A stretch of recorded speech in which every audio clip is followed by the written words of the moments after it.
menyambut mentari pagi, semua orang bergembira.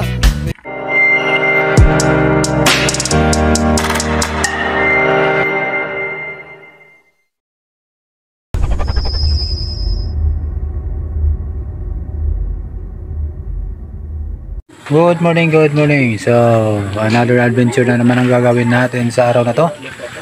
Dive naman kami sa isang isla ng Burungan Samar doon sa Divinovo Island. Dati naming pinuntahan last time. Ayan, tabayanan ninyo mga lods kung anong mahuhuli namin doon. Kasama ko pa rin si Bro GP ngayon at saka si Bro Jun TV. Ayun, naghihintay ng mga katropa natin mga lods. So, let's go! Ayan mga lods, so handa na kami sa isang adventure sa araw na to. Ayan ang mga tropa natin, si Bro Tabay na lang mga idol. John at saka si GP Ambol. Ito na kami sa bangka ni Bro John, no?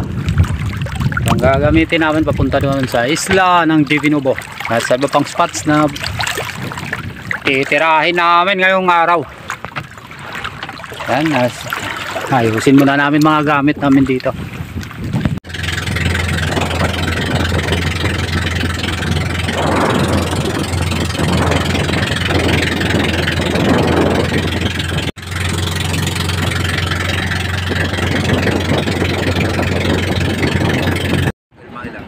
Yan o mga lods, pang surfing yung halo doon sa tabi o.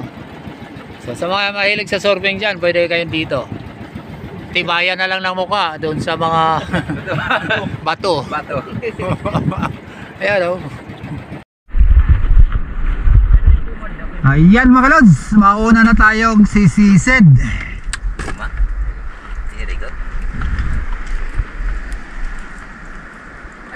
Sana makadali. Drive safe sa lahat po.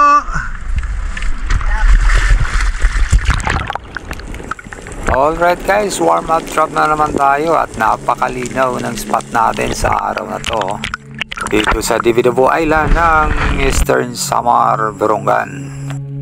At ayun o, napakaganda ng coral structures dito mga lods. Pag-adjust na naman tayo ng ating hunting style. Sisilipin natin ang mga siwang at mga butas, baka may laman mga lods. Sa mga free divers natin dyan, bisitahin nyo naman ang lugar na to, napakaganda. At ito si Bro GP John Philip Amboy, pakivisit naman at subscribe kanyang GP Amboy Vlog mga lods. At ito na nga, umpisa na ng silipan gamit ang flashlight, torchlight ni El Rosso.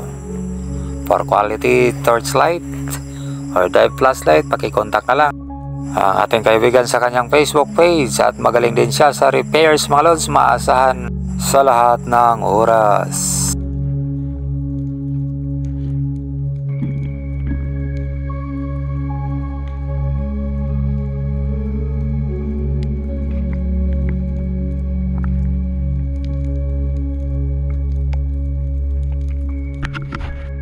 At sa drop na to, sinuwerte tayo mga lods sa ating first fish of the day.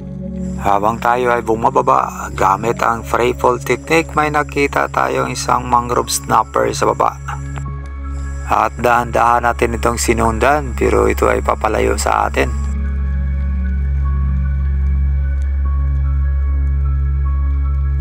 Ayun o, tumawid sa kabila at doon nagtago. So ito ay hindi na natin nasundan. At dito minto muna tayo at lumingon sa paligid. At pagtingin natin sa baba, ayun o, nakadapa lang. Kaya tinira ko na, baka tirahin pa ng iba. Ayun, stone shot mga lods.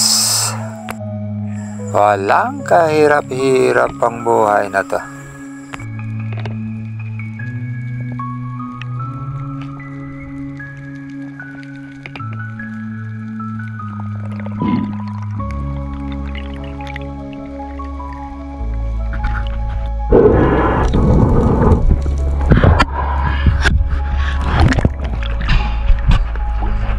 Idol, first fish of the day. Woohoo! Salamat!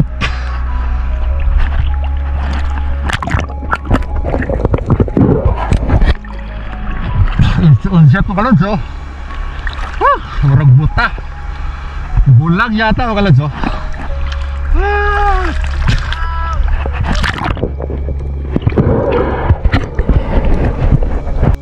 At ito, selfie hat muna natin para makita ng ating mga supporters yan na mayroon tayong huli. Siyempre, no? Para walang duda. At ito nga po ang ating red mangrove snapper na sa 4.2 kilograms lang ito mga lods.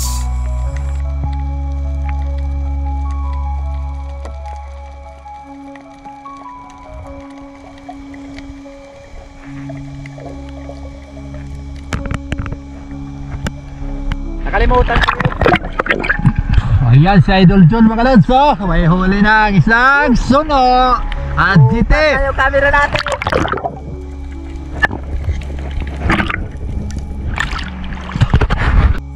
At dito mabandi tayo at may nakita tayong isang puffer fish or butiti. Marami ang kumakain ito mga lods. Pero wag kang magkumpiyansa. Thou shall not kumpiyansa. Pag sumablay ka dito, yari ka. Napaka-toxic nito mga lods. Kaya ingat sa lahat ng kumakain nito. At dito may binabaan tayo. May pasilip-silip doon sa butas, oh. Ay, ito pala isang porcupine fish. Ayun, oh. At tagutungan naman ang tawag namin sa Surigao nito. Ito po ay nakakain. Pamilya pa rin ito ng mga butiti, ngunit matinik. Lumulobo din ito pag nahawakan. Defense mechanism po nila. At dito may sinecheck tayo sa isang butas, isang Maori snapper. Maori Nay ang local name nila dito sa Samar area.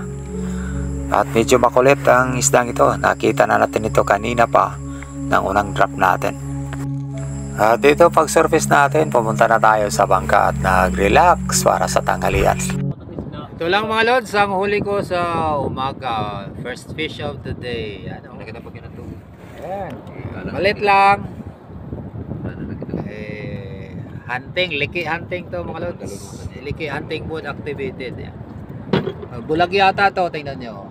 Iba sa kabilang mata. Kaya siyempre, doon tayo sa blind side Yun mga lods, so siyempre document natin. Ano naman, kinakain naman talaga dito Yan. Huli ko yan mga lods. Hindi nyo na nakita, tinira ko. Kape tayo mga idol. Kape muna, kape. Ngayon titira dito sa harvest. Bawal kasi tayo humuli pero pwede tayo kumain. Makikikain na lang tayo sa parrot fish. Sarap din naman na kinilaw yan. Opo, naman. Binira ko na yung dalawa. Hindi ko na na-videoan kasi nagpag Ayan mga lods, hiniwa na Ayaw na talaga nila papigil Inuhuli kasi ni Idol Silent Hunter. Kaya... siyempre naman, wala kaming pang ulam. Alam ka naman, ulamin ko yung malaking snapper. Sayang yun. Kasi ulamin yung malaking. Kailangan yung bumibili lang ang nakakaulam nun. Yan, finally mga lods, natapos na rin ang paghanda namin sa aming kinilaw na ulam sa tanghalian. Yan po si Bro John. Thank you Bro John sa kinilaw. Yan. Kakain na po tayo mga lods. Kain na. May pusit pa. Banatan pa ng iba. Ito. Lami kayo. Sakto na yun. Lami kayo ng parrot fish mga lods.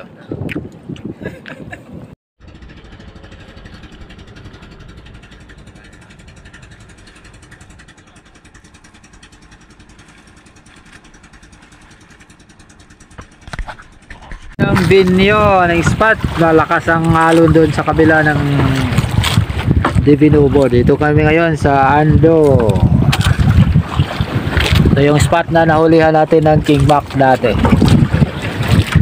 Ayan, dyan bandaw. Alam, medyo malakas pa kagos.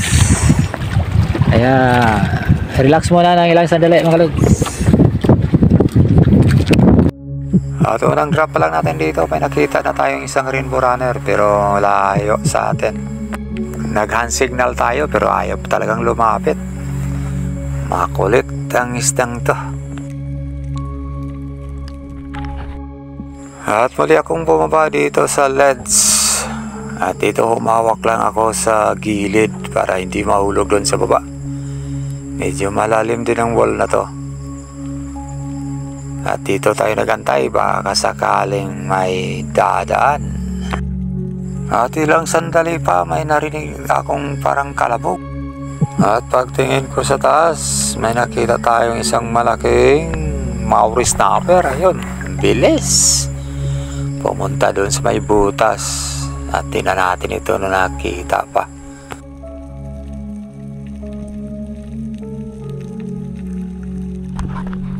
At dito nakita natin si Bro John Action or John TV Vlog na may huli na.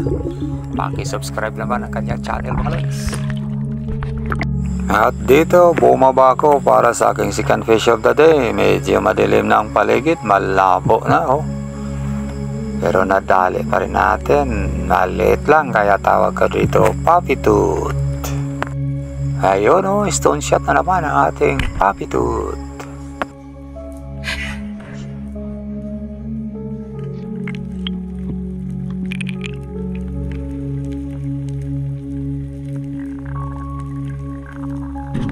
Sigurado na ang sinigang nito mga lods. Ang sarap pa naman ito.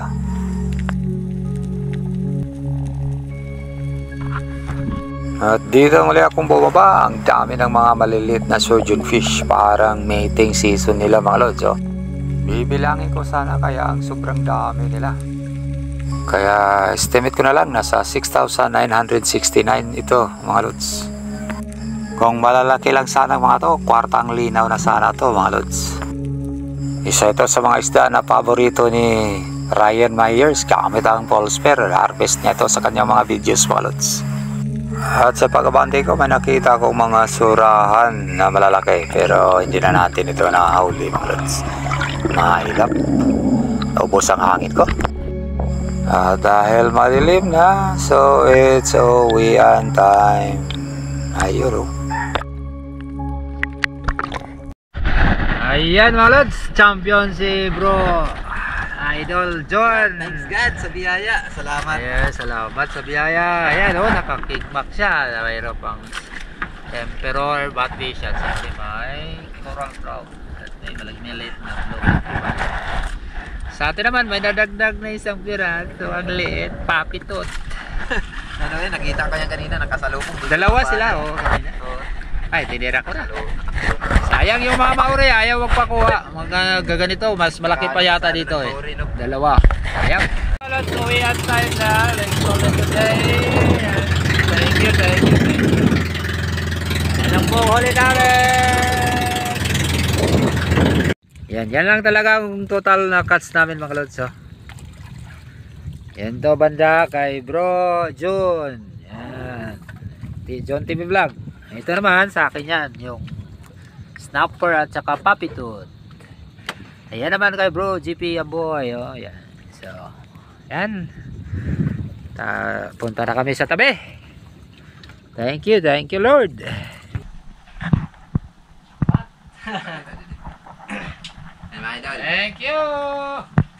Thank you bro.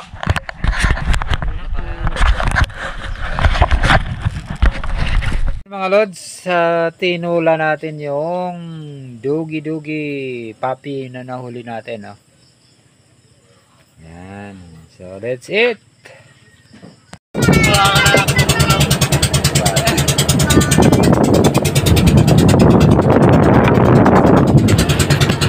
And let's go mga lods. Ay,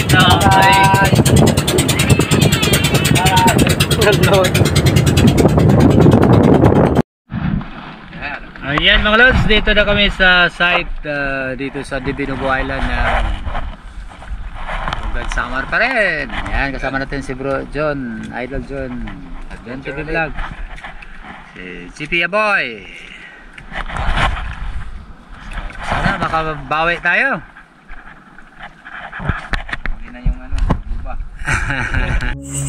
Alright guys, let's go. This is for my warm-up drop. At napakalinaw ang ating spot ngayon. Magandang panahon dito sa Divinovo Island. Medyo malapit lang ang spot na to kung saan sumisid kami kahapon na nakahuli ako ng isang mangrove snapper. Ayan o, ang daming parrot fish. Kaya lang mga maliliit pa.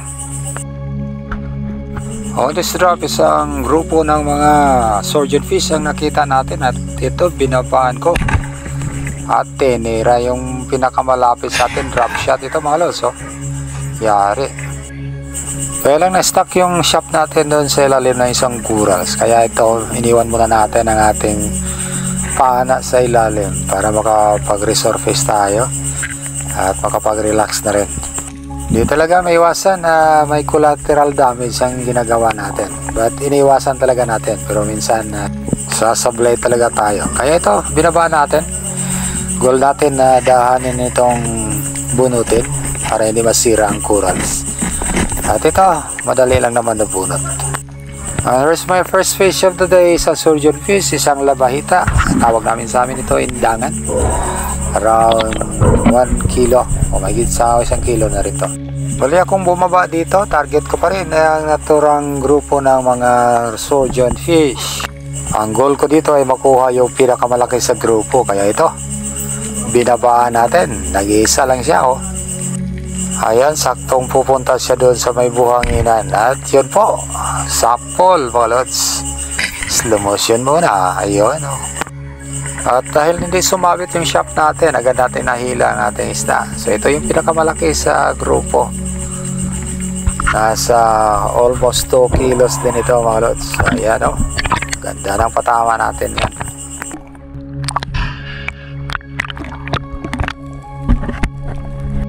So drop na ito, same target pa rin tayo, yung grupo ng mga surgeon fish. Nasa 10 di pa lang ang spot na to. At ito, sinundan natin yung isa para titirahin. Ngunit biglang lumayo at ito naman yung sumunod yung isa, kaya binanata na natin.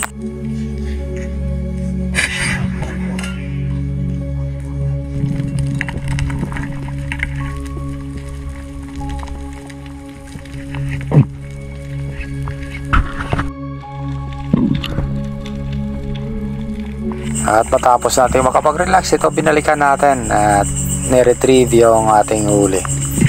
Ayan, okay naman ang pataba, oh. Kaya lang hindi napuruhan. So ito yung third fish natin. The same species pa rin, unicorn, labahita o indangan. Mahigit sa 1 kilo na rin ito. At muli akong bumaba, target ko pa rin ang mga surgeon fish. At dito balak natin mag-sit-up ng ampos. Masakaling may ibabang isda na lalapit sa atin. At ito sumasabay yung target natin sa grupo ng mga slick unicorn. Pero maliliit lang mga slick unicorn na to, kaya wala tayong ginawa sa kanila. At dito humahanap tayo ng jimpo para matamaan natin ng maayos ang isda. At ito,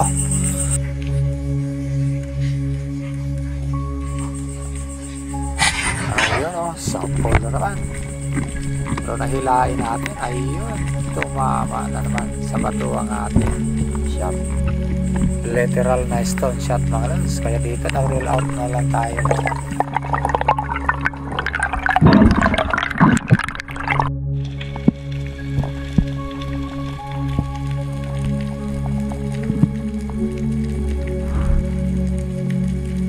At ito muli natin binabaan ang ating shop para kunin, bunutin mula sa bato. So yan nga, no? Medyo minalas tayo. 3 beses na sumabit. So na-stuck yung ating shop doon sa ilalim. Sa drop na ito, binalikan ko itong isa na pag-alagala lang sa ilalim. Medyo may lap na. So siguro napansinan niya na wala na yung mga kasama niya. At ito, pumunta sa may siwang. At ito nagalanganin tayo na tirahin. Dahil sa lakas ng ating pana, siguradong baon na naman ang shop natin dito. At may isa pang sweet lips na sa tabi lang niya. Pero maliit lang ito, kaya wala tayong ginawa. Hindi natin ito sinaktan, hindi natin ito tinira. So ayan, hinayaan na lang natin na mamuhay ng maayos at matiwasay yung mga isdang ito. At this point, umangat na tayo. So wala nang naidagdag pa sa ating huli. Naka-4 na piraso lang tayo. Nasa 6 na kilo ang 4 na piraso. Nang palapit na tayo sa bangka, may nasipat tayo dito na isang Maori snapper. Makulit ito. Pumapasok pag lalapitan. Kaya ito inabangan natin, baka sakaling lalabas. Pero sadyang makunat ang isdang ito, matalino. Kaya ayun, safe na rin siya sa ilalim ng butas dito sa coral stone na to. Ayun o, talagang inubos niya ang hangin natin. Ayaw talagang lumabas. Nakailang balik din ako dito pero wala pa rin tayong nagawa. Ayaw talaga. Maraming mga Maori snappers sa spot na to. Kaya lang yun nga, may lap.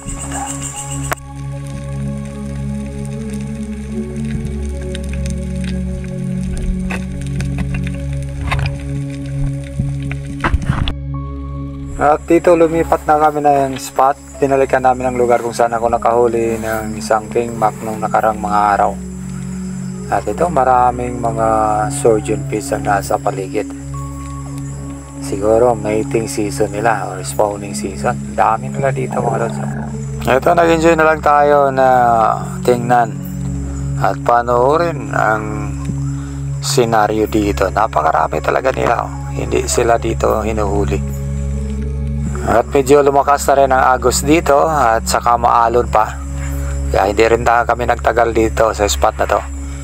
At nag-decide na kami na umuwi na.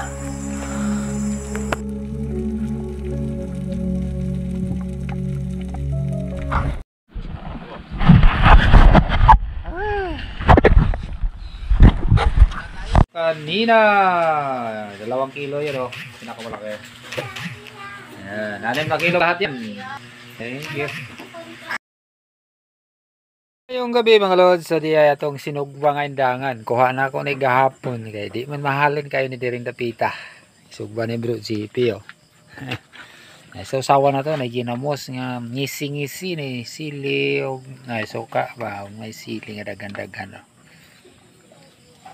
So, yan, nindot kayo ni mga lods o. Marag pwede na ni. Saon taman nga di man sila mo palit kaya di man ganahan og ginani kay ang langsa ko no pero lami kay ni siya mga lods. Kuno man siguro isda nga way langsa oy. Mani hapon.